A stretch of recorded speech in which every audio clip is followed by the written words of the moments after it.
Can you believe it? Can you believe it? We out here on YouTube. Look how high up my camera is. It's because I got a tripod, because y'all are the best. Y'all gave me a tripod. Y'all gave me a mic. Y'all told me you care. And that is pretty freaking shocking. So let's get together and let's talk about a mystery in history. Something is definitely rotten in the state of Denmark about this one. It's got rotted, fetid, terrible stench all over it.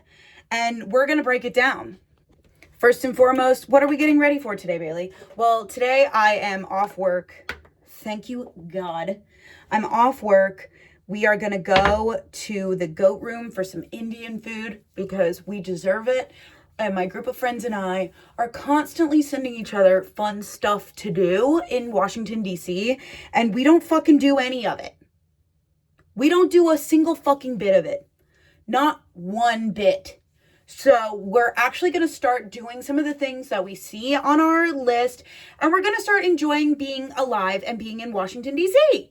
The pressure of 1L fall, so starting law school, has finally worn off, and we're prepared to be people who enjoy life. Bro, no, seriously, this piece of hair, I don't know what's going on with it. It's making me crazy. Like, I'm not going to be able to focus. Oh. Ow. Do you hear all these knots? My God. Yeah, I'm not going to be able to focus with you dribbling down the side of my head for this whole video, because I've got some shit to say. Okay, first and foremost, welcome to YouTube. As you can see, nothing is changing. I'm changing not a fucking thing. It's going to be as unhinged as humanly possible. I'm still going to cut it off when I want to cut it off. And you know what? I'm just going to like stitch them all together on GarageBand or something. iMovie. Y'all think I'm a fucking... I told you. Hello? Where the hell's my eye cream? I told y'all I'm not good at this. I found it. It was under my notes. Y'all think I'm playing? I take notes. Like, I pay the fuck attention, okay? Also, I need to stop looking over here because you're over here. Not here, here. Not there, here. Hey. So let's get into it. Our very first mystery and history together over here on YouTube. We are in Italy in 1912. And shock of the century, we're talking about a rich white guy. And this rich white guy, I can't even say the sentence. It literally repels speech. This rich white guy that we're talking about, it goes by the name of Wilfrid Voynich. Look over here, not over there. Look over here. Wilfrid Voynich is a rich white man who actually has a pretty colorful history. A moment of peace with pleasing. Gotta do it to him, honey. Gotta do it to him.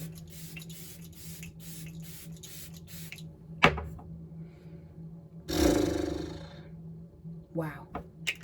Damn. Okay, anyways. So, Wilfrid Voynich actually has a pretty colored history. He's actually a really educated guy. He can practically use 15 languages and is fluent in Russian, English, and something else. The man is really, really freaking smart. And at one point, he actually goes into being a Russian revolutionary. Talk about a cool guy. Like, you're off to a good start. Like, he's over here, he's revolting against the Russian government, and he actually gets himself arrested. Stupid ass. He gets himself arrested and he ends up in a Siberian prison.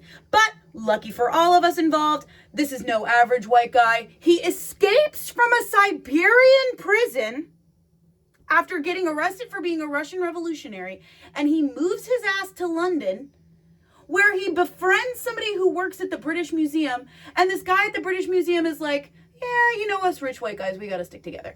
What if you went into the rare book trade? And Wilfrid Voynich is like, you know what? I don't really have much else going on. Like, you know, I'm on the motherfucking run. I got to create a new life for myself. London is kind of cool. Y'all got good food. I love a good chippy. Might as well stick around. So he goes into the rare book trade and begins making a life for himself as a salesman of rare books. This actually goes really, really well for him. Like, My boy is popping off in the rare book trade, okay? He is making money, honey. And at one point, this Jesuit college reaches out to Wilfred Voynich, and they're like, listen, we need to make some money for our little college, and we need your help. So why don't you pop over here and buy some shit from us? Buy whatever you want. You can come in here. Don't tell anybody about it, because we don't want to look, we don't want to, we got to keep face or whatever. But like, come on over here, buy some shit, give us some money, add to your book collection, do whatever the fuck you want to do with it. We don't care. So Wilfred pops his ass over to the Jesuit college, and he buys about 30 books, manuscripts, etc., from the Jesuit college. So he's like, okay, y'all got a little bit of a nest egg here. I'll help you out. I'll take some stuff off your hands. So he's taking this stuff off of their hands. And normally Wilfred is kind of in the trade of, I'm going to buy stuff that's pretty, that looks pretty on a shelf, that has an ornate binding, that has some pretty stuff going on. But he comes to find what he would deem an ugly duckling. And he's like, wait, this motherfucking book is cool.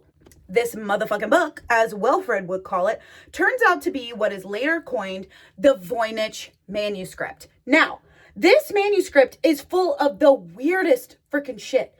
So it's like a pretty normal calfskin parchment. It's bound together with some twine. Like, it's just kind of pale on the outside. But then you open it up and it's full of shit that, like, I would get tattooed.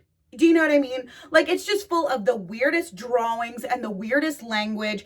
And it's like a bunch of botany and plants that have human parts or that grow heads. And it's like an image of pregnant women, like just being in that somewhere doing some kind of ritual. It's astrology. It's just like vibey old drawings. So you've got this cool new book that's a little bit different from the stuff you normally sell. It's 234 pages of these weird ass drawings and this absolutely nonsensical text. The text makes absolutely no sense to anybody. Everybody's looking at it like, what the hell is this? But Wilfred Voynich is like, I think this could potentially be the most expensive, the most rare, the most awesome book that I have ever held in my book collecting hands in my life. Like, he believes in this manuscript, and he really thinks that he's onto something. And in fact, he spends the rest of his life trying to decode the text in the Voynich manuscript and taking it around town. He's basically taking this thing on a big ass book tour. And he's like, listen, I have this crazy cool text of these old ass drawings and nobody can make sense of it. So come on down, bring your friends, bring your mammy and your poppy and them, and come on over and find us wherever we may roam and try to decipher this code, take a look at these pages, and potentially pay me $100,000 so that you can keep it. Now, $100,000 may not seem much for like rare books and rare articles in today's world, like where we do these freaking auctions and things sell for astronomical amounts of money. But back in the day, $100,000 for the Voynich manuscript would have made it the most expensive book that had ever been sold. Ever. Point blank, period. Wilfred was like, I am on to something. And if you want to be on to something, you need to get on my level and run me some cash. The issue is that nobody freaking knows. Nobody knows what the fuck it says. Nobody knows what the fuck the Voynich manuscript says. Nobody understands what's going on. Everybody's looking at it and they're like, huh, well, that's cute. I'm not going to pay you for it because I can't fucking read it. So I'll show up with your little caravan and I'll take a peek at it and I'll like try to decipher it and I'll take a peek at it and, you know, we can chat. We can take a look over coffee, but like, I'm not paying you no $100,000 for some shit I can't read. So unfortunately for everyone involved, Wilfred Voynich spends the rest of his life in possession of a book that absolutely nobody can fucking read and absolutely nobody wants to fucking buy. After he passes away, he leaves the book to his wife, Edith, and after a time, she actually sells the book or donates it. I don't really know how, whatever. It ends up at the Yale Library of Rare Ass Books, okay? And the Yale Library, we all know, the exclusive and fascinating and beautiful collection that's over at Yale. We get it. You're an Ivy League. Congratulations. Still not getting over you rejecting me into your law school, which you will regret. And I will not. And that's on period. So they sell it to Yale. It gets to Yale somehow. And Yale is like, you know what? The best way to figure this shit out is to scan the pages and put them on the internet. Give everybody a chance to take a peek at this bitch and figure it out. So we have gone from 1912 in Italy, and now we have the provenance of this random gobbledygook of a book has now landed at Yale in a time where they can scan and put things on the internet. So the internet, of course, being who we are, being what we are, in the early days of the internet, they are miracle workers. They are internet sleuths. They are the most intelligent people you have ever come across in your entire fucking life. And they're like, no problem. We are going to solve the Voynich Manuscript. Give us like 10 seconds. Plot twist, shock of the century. It doesn't take 10 seconds to solve it. The man's only had this book for fucking ever. So they're taking a peek at it. They're looking at it. And then in 2009, they're like, listen, we may not know fucking shit about this book. We may not know a damn thing. But what we can do is we can carbon date the paper. We can carbon date the actual book itself. Because it was made on calfskin parchment, which means it's a natural parchment, we can carbon date it and find out how old it is. Okay? So they carbon date the bitch. They take little pieces of it and they find something shocking. So back in the day, Wilfred Voynich was like, I really think that this is a secret book of alchemy written by one Sir Roger Bacon. And I think that this is a secret book of all of his thoughts about how to build the Philosopher's Stone and make himself immortal and so on and so forth and blah, blah, blah, blah, blah.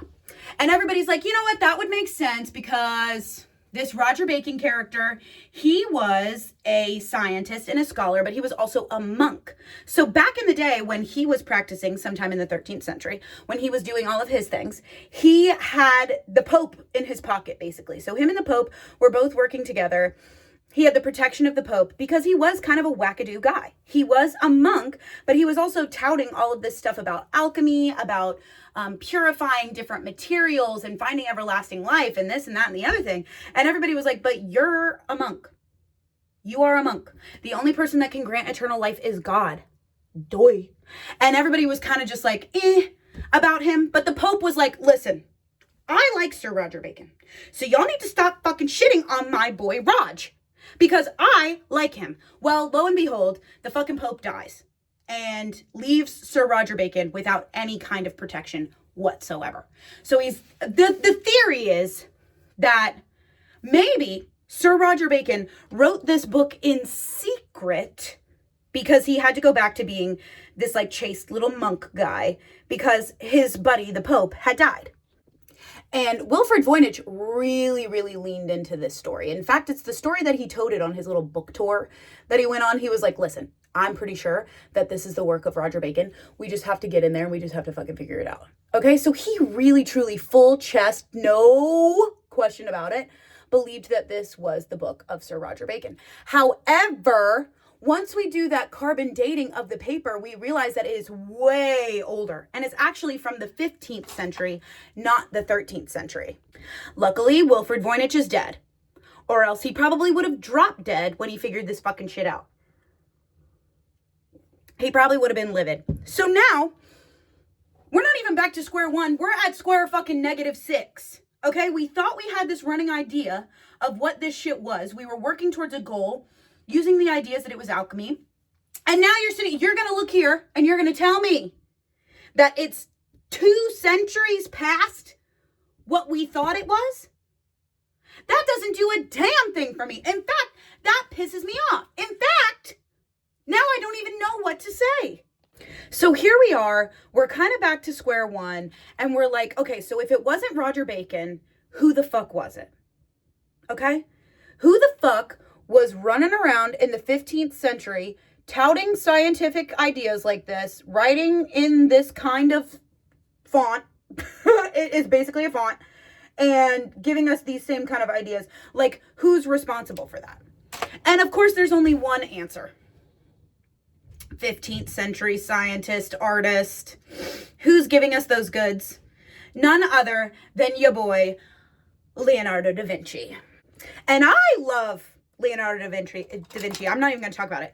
When I was in high school, I wore a necklace that had the Vitruvian Man on it. And I wore that bitch all through college. Like, everybody who knows me knows I love Leonardo da Vinci. Ever After?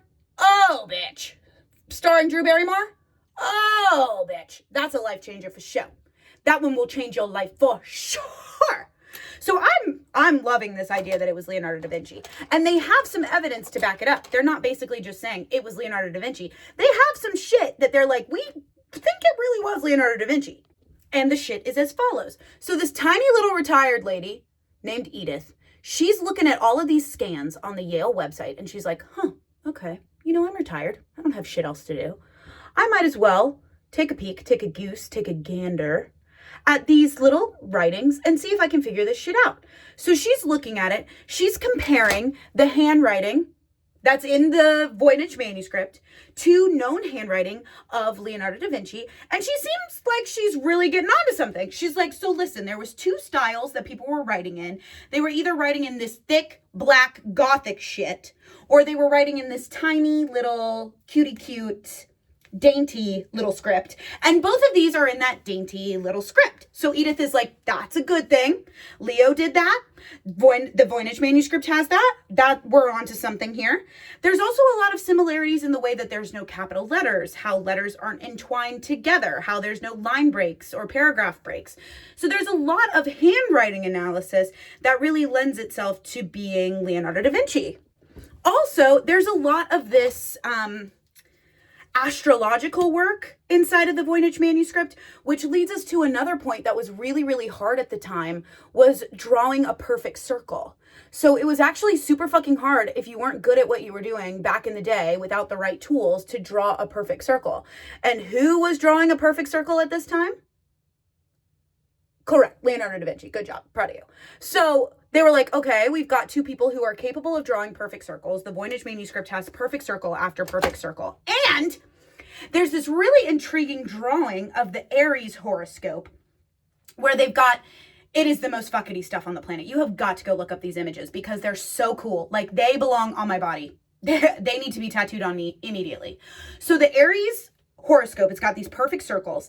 And then it's got these 15 pregnant women, and all of the 15 pregnant women are holding strings that have stars on them. Okay, stay with me. Except for one who's sitting, holding a baby, and holding a string that has a striped pattern on it. And all of these people, these investigators, these internet sleuths, are like, this would indicate that it's some kind of birth chart for someone who was born on the 15th of April. When I tell you, my heart stopped beating when they said 15th of April. I was like, what the fuck else can happen on the 15th of April? So we've got the Titanic, we've got Abraham Lincoln, and now we've got the birth of Leonardo da Vinci, bitch. So they're looking at this birth chart in the Voynich Manuscript, and they're like, this would indicate it would be a birth chart, theoretically, of someone who was born on the 15th of April, just like Leonardo da Vinci. So people are feeling really, really solid about the fact that maybe it was written by Da Vinci. And then, cut a couple of years, and we're like, you know what? We have this open source AI. What if we fucking put the Voynich Manuscript into the AI and had the AI fucking figure out what it says? So it's 2016 and we're in Canada. In Alberta, Canada, they put the Voynich Manuscript into open source AI and they let it do its thing. Now, as it's starting to work, we're like, oh, we wonder what it's going to say. We wonder what words it's going to come up with. But it doesn't come up with words. Nay, no, it does not. But it does come up with a language. So now we know that the Voynich Manuscript was potentially written in Hebrew. So back in the day, they had no fucking idea what even language this was written in. They were like, it's obviously written in code, but if it's written in code, what are we deciphering it back to? They thought maybe it was Arabic. And now open source AI is telling us that it is actually written in Hebrew. So we're like, oh, okay, that's interesting. That's a good start. And we're going to start trying to figure out words, phrases. We're going to start to actually do the work of like, what does this say now that we know we can compare it to the Hebrew language?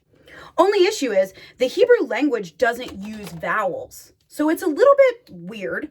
So they have to go in and they have to like cut out all the vowels, scramble these words around, and they think for a spell that it might be what's called an alphagram, where words are just spelled in alphabetical order. So you just put the words in the order that the letters appear in the alphabet, which seems really fun. Like, I would love to do that to The Great Gatsby someday.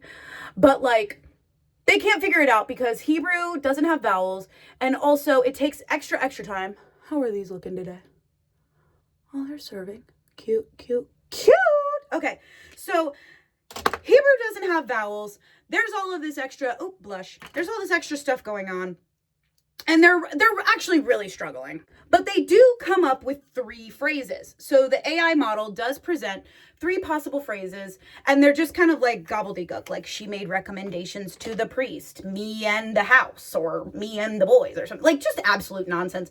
Like, none of it is really helpful. None of it makes any sense. And it's like, y'all been doing this for how long?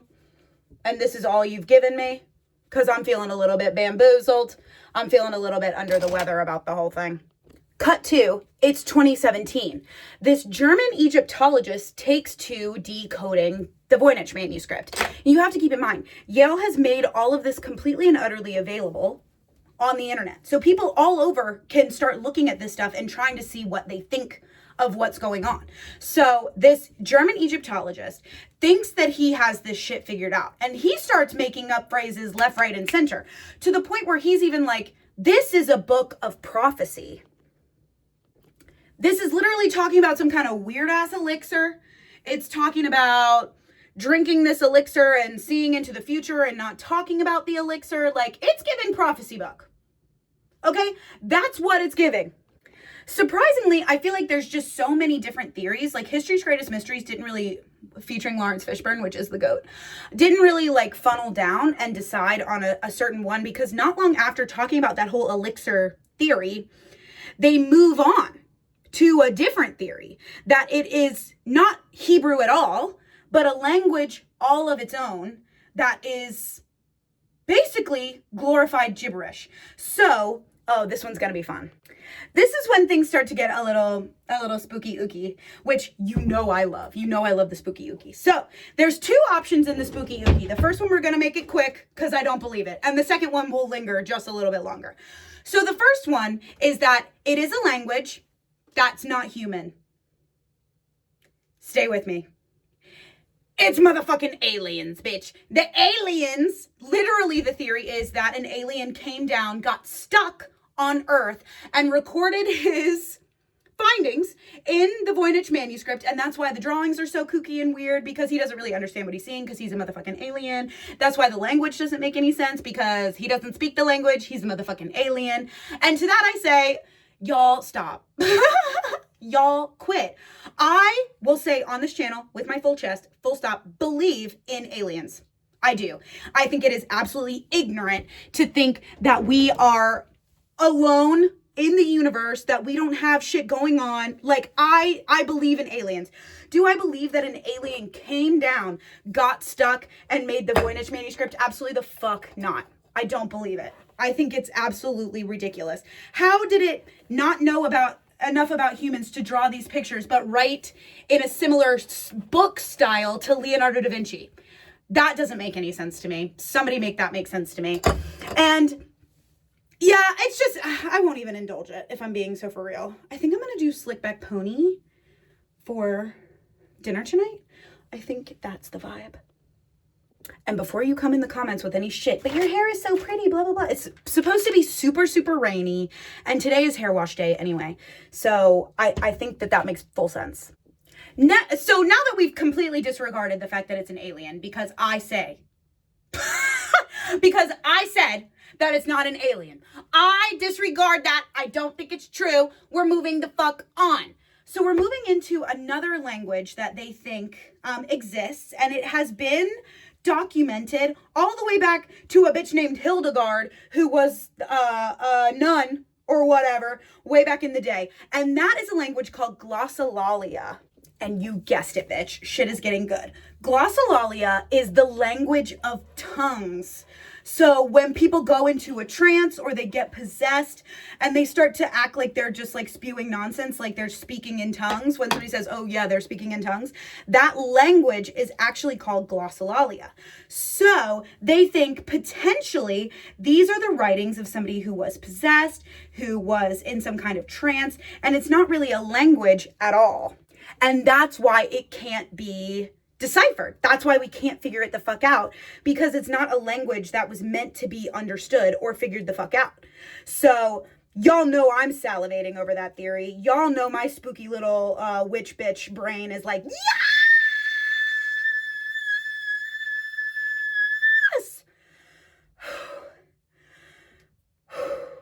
Wow. Holy fuck, wow. Ooh. However, if that were true, that it was glossolalia, it would make the Voynich Manuscript truly unsolvable. We would never be able to solve it because it's not a real language. They're not saying words that exist. So it would be fucking curtains on the Voynich Manuscript. We'd never get any answers. Speaking of gibberish, speaking of made up, what if Voynich made up the whole fucking thing? What if this was all a big fucking ruse by Wilfrid Voynich to make himself some money? Let's go through the motherfucking facts. Let's take a peek at the tea. Something is rotten in the state of Denmark, and a lot of it goes back to Wilfrid Voynich being sus as fuck. Number one, Wilfrid was a rich, wealthy, rare books dealer. So he was constantly exposed to these kinds of materials and manuscripts, and he understood what they looked like, how they operated, and so on and so forth. Number two, he had just bought a massive collection, like over 500,000 books from these people, and he had the opportunity to be exposed to blank parchment of that time period. So when you get all of these books and this paperwork and they just sell it flat out, there's bound to be blank pages somewhere. And kind of the hobnob, throw it all together, rinky-dink ass bit of the Voynich manuscript, it would make sense that this was just found parchment. And so people are like, what if he just like took this parchment and made his own motherfucking book? Because then he also flouted it around town as completely unsolvable, tried to sell it for more than any book had ever been sold for before. And let's put a nail in the coffin, because you know I love a nail in the coffin. He knew how to create ink, okay? As we discussed, this man was fluent in 3 languages and he was workable in 15 others. He was very well educated. And he actually knew how to restore these works that he went and bought. So not only was he a rare book dealer, he could get them back to a better state in order to sell them for more money. So he knew how to make ink that if it ever was dated, it would have looked and felt and been authentic because he fucking knew how to make them. Are you telling me this whole thing was a fucking plot? I'm sorry, but I would be raging. If this whole thing was a plot, I would be raging. Luckily, there are some holes in the plot that it was all a scam by Wilfrid Voynich, and they are as follows. He never fucking sold the thing. What good is a plot if you never fucking sell it? He never made his fucking money. What was the point of that, Wilfrid? Make it make sense, bitch. It doesn't track, it doesn't follow. Number 2, he made it so good that even technology that didn't exist at the time Wilfrid was alive can't decipher what he did. So he was so far into the next realm of expertise that even modern day technology can't break what he did. It's so good. The forgery is so good that there's no cracks in the forgery, even up to the technology that we now have today in 2025. I'm sorry, but you cannot convince me that a man is good enough to pull that shit off. I'm sorry. I'm just going to say it. I know it's polarizing. I'm just going to say it. There's no fucking way that a man was smart enough to pull that shit off. I'm not buying it. I'm not buying it. In fact, neither are a lot of scholars. A lot of scholars still believe that this is a genuine document. They just don't know what the fuck is going on. They're like, yeah, this thing works. This thing is real. It's just, what the fuck is happening? Nobody knows what the fuck is going on. Like, we're all a little bit fucking confused. So, spill the beans. And luckily, the beans are semi-spilled. All 234 pages of the Voynich Manuscript exist from Yale, scanned onto the internet, and can be viewed by you at home right this second. If you wanted to. If you wanted to solve the Voynich Manuscript, which please fucking do, because it's making me crazy, you could do so. Because they're like, listen, we have no freaking idea. We're not going to gatekeep this shit. We don't even know what the fuck it is.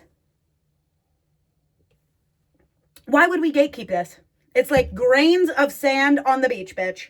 We don't know what the hell's going on. So they're not gatekeeping it. They're providing it to us. And you can go and you can sleuth it out. Me personally, what do I think the Voynich manuscripts are? I think in my heart of hearts, my two favorite theories are that it's glossolalia and that it's literally just the like workings of a crazy raging medieval mind that's like absolutely looped out of her gourd. I hope it's a woman, and she is connected to the spirit realm and she is giving us all of this tea. I hope that it's that. Oh, that would be so gaggy. I would never get over it, and we'll never decipher it because it's literally nonsense. It's literally the journal of a mad woman who's so in touch with the spirit realm. That shit lights me on fire. That makes me want to put crystals on right now and dance naked under the full moon, bitch. I'm ready to go. I also love the idea that it's a lost Leonardo da Vinci manuscript. I think that is easily provable. I think if people actually leaned into that idea, they could compare the works of Da Vinci and what it exists in the Voynich manuscript. And I think we could get a definitive answer, yes or no, that it is or is not Da Vinci. I think that is very, very possible. And I really like that idea because I love Da Vinci. But yeah, I'm kind of balancing between the two of those. I do think it is a genuine old ass book that somebody wrote and kept secret and didn't like tell anybody how to fucking read it. And it would make sense that it was Da Vinci. Maybe he was trying to come up with something. You know, he was a motherfucking inventor. He didn't want all these people stealing his damn ideas. So I would respect that. I would put some respect on his name for that, to keep it so secret that who knows. But the Voynich manuscript is maybe one of the last true mysteries in history. Nobody fucking knows what the hell is going on with that thing, what the fuck it says, who the fuck made it. It's all up in the air. Which means that I fucking love it. I hope you enjoyed this first take of the Voynich manuscript here on YouTube, our very new platform that we will be indulging in. I am working on podcast content, thinking about potentially making a podcast, maybe not, I don't know. It would really depend on demand for it. But I have a little page set up on Spotify, so it's definitely on the radar. Still crossing our fingers that our girl TikTok is coming back to the market because we love her. We love how easy it is and how easy it is to connect with all of you because that is so important to me. So many of these ideas come from things that you put in the comments that sound interesting to me. So thank you so much for your continued support. Thank you for your engagement with me. It's so much fun to learn and talk about this shit and talk about it with you guys. Hopefully dinner tonight is good. God willing, honey. Because if I'm paying for food in this economy, with this budget, it better blow me away. So I hope you have a great day. Fingers crossed for TikTok, but welcome to YouTube. History's Mysteries, rotten in the state of Denmark. My name is Bailey Gaskin. See you later.